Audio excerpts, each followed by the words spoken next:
हमारे प्रदेश बाल आयोग लगातार महिलाओं और बच्चों के लिए अलग अलग अभियान चलाता है।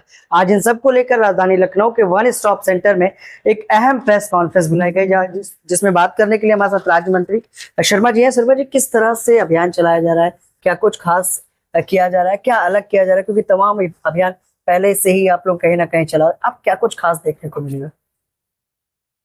आज हमने लखनऊ में प्रशासनिक अधिकारियों की ये रूटीन बैठकें हमारी होती रहती है और आज उसी संदर्भ में हम अधिकारियों के साथ बैठे थे, जिसमें विभिन्न विभागों के अधिकारी मौजूद थे और हमने उनसे सीधा ये निर्देशित किया है कि बच्चों के हित की जो योजनाएं सरकार द्वारा चलाई जा रही हैं उनका लाभ सीधा जनता तक पहुंचे, उस बात की चिंता करनी चाहिए और उस काम में लगना चाहिए।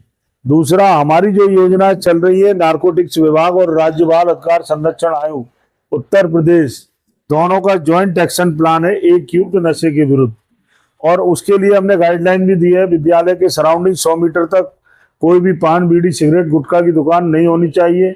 ई श्रम को हमने ई सिगरेट को बैन किया है, हमने हुक्का बार को भी बैन किया है।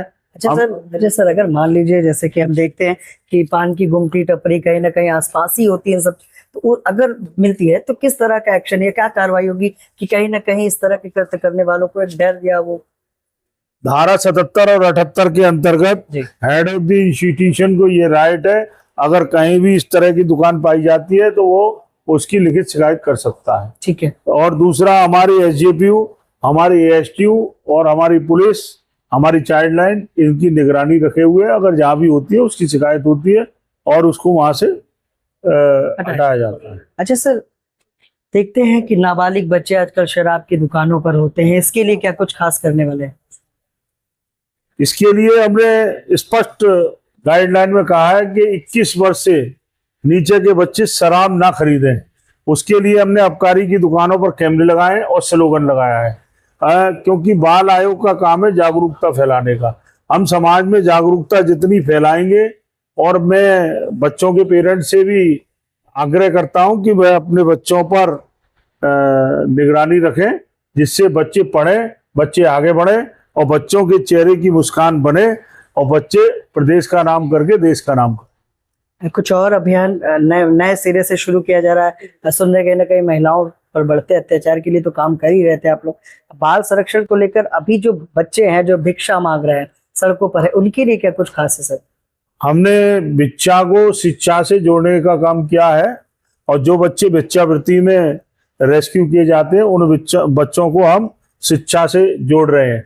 और ऐसे बच्चों को हम, अगर बेटियां हैं तो उनको कस्तूरबा विद्यालय से में एडमिशन करवाते हैं, उनका हम एटीएस विद्यालयों में एडमिशन कराते हैं, और अभी हमारे यहाँ जो अटल आवासीय योजना खुली है उसमें भी हम प्रयासरत हैं कि इन बच्चों को हॉस्टल में रखा जाए, और स्पॉन्सर योजना से 4000 रुपया ऐसे बच्चों को देने का भी काम, उनको लाभ, और उनके परिवारों को भी, जो बच्चे भिक्षावृत्ति करते हैं, सरकारी योजनाओं से सेवा सप्ताह के अंतर्गत ऐसे परिवारों को भी लाभ सरकारी योजना से जोड़ने का काम। कैसे चिन्हित किया जा रहा है इन बच्चों को?